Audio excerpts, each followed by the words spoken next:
السلام عليكم ورحمة الله تعالى وبركاته. ربي أوزعني أن أشكر نعمتك التي أنعمت علي وعلى والدي وأن أعمل صالحا ترضاه، وأصلح لي في ذريتي إني تبت إليك وإني من المسلمين. وأصلي وأسلم على الحبيب المصطفى نبينا سيدنا محمد وعلى آله وصحبه أجمعين، وأسلم عليه تسليما. أما بعد، فالموضوع ديال دابا غادي نهضر لكم على واحد الكريمه اللي هي طبيعيه، صنع الهي، صنع من النحله بامر من الله سبحانه وتعالى، وهي غذاء الملكه بالعسل.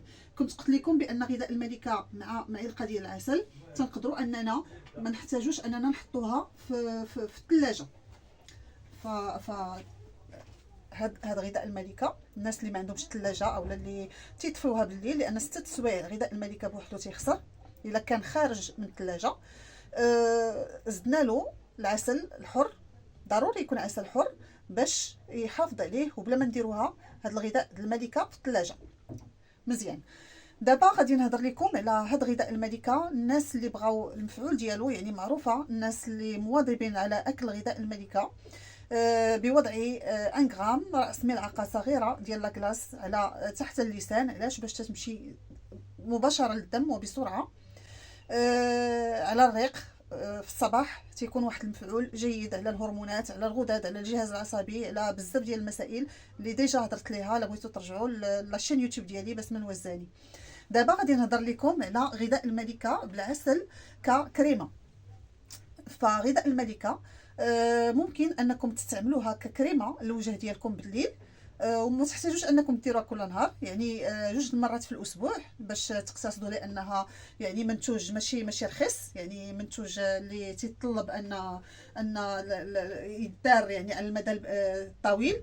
كل ما الانسان في الحياه خاصو يعتني بغذاء الملكه وياخذها بشكل يومي. فلهذا ممكن انكم تاخذوا هذا الخليط الممزوج ما بين غذاء الملكه هذا الاسباني وعسل الحر. ضروري يكون عسل حر ملعقه صغيره 2 المرات في الاسبوع بالليل، وغادي تشوفوا المفعول ديال الغذاء على البشره ديالكم. نتمنى انكم تجربوا هاد الوصفه هذه، لان في الحقيقه وبكل صراحه بزاف ديال المنافع غادا توجدوها في البشره ديالكم، اللي غتهنيكم من بزاف ديال الخسائر اللي كنتو تديروها للوجه ديالكم باش يكون فيه هاد المسائل اللي غادي نشرح لكم دابا. فغذاء الملكه اول حاجه هي مضاد خطير للتجاعيد، يعني الناس اللي تيعانيوا من التجاعيد فهي مضاده للتجاعيد بشكل فعال. كذلك تنوجدوا بان غذاء الملكه تيبعد عوامل الشيخوخه على البشره وتعطيها واحد النضاره، لانه مرطب عميق لهذه البشره اللي تستعمل غذاء الملكه مع العسل بالليل. كذلك هو مضاد أكسدة قوي، لأن غذاء الملكة غنية بهذا بالفيتامينات والأملاح المعدنية، ومفرزة فعالة لهرمونات السعادة والهرمونات التي تضبطها في الجسم باش تنكونوا بصورة جميلة وبعقل جميل أيضا، لأن الجهاز العصبي والغدد تيكونوا مرتاحين مع غذاء الملكة وتيديروا الوظيفة ديالهم بشكل جيد. ايضا تلاحظوا بان غذاء الملكه وخاصه منين تنديروها ككريمه مع العسل، هي تتكون سبب ازاله البقع السوداء الخطيره اللي ما تيمكنلهاش تحيد، لان كانت منذ زمان او لا وخي الله ظهرات، فهي فعاله في هذه المساله هذه ديال ازاله البقع وكذلك التصبغات للبشره. موحده للون، يعني موحده للون البشره، تتخلي يعني ما تتخليش دوك التصبغات في كل منطقه في لون، وكذلك هي مبيضه فعاله. غذاء الملكه يعني صنع الهي ما دخلش فيه الصنع البشري، خلقها الله سبحانه وتعالى ونتجتها النحله باذن منه، لان هي ربي سبحانه وتعالى تيديرها في البطن ديال خدامه النحل. كاينين الخدامات وكاينين الملكات، فخدامه النحل ربي دار لها في البطن ديالها هاد غذاء الملكه هذه، تياخذوها النحاله تياخذوها النحاله وتيغذيو بها الملكه باش تعطي احسن عسل.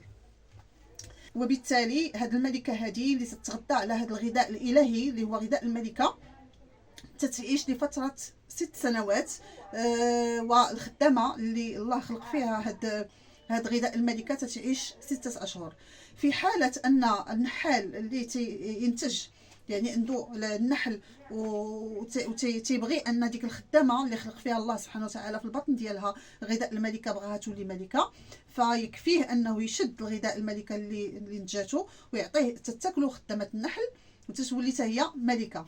فسبحان الخالق، ملي تنجيو نقراو سوره النحل، اولا ملي تنجيو نتمعنوا في الايات ديالها، اولا ملي تنشوفوا يعني شي حاجه ملموسه صنع الهي، يعني كميه الهيه، تنقولوا سبحان الخالق. فنتمنى انكم تجربوا غذاء الملكه ككريمه، وخاصه الناس اللي تياخذوا من عندي غذاء الملكه والحمد لله حسوا بالفرق، يعني الفرق كيفاش ولات الصحه ديالهم.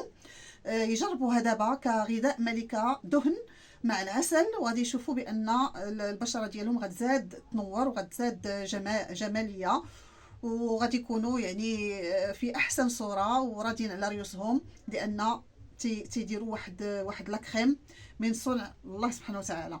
وتبقوا على خير.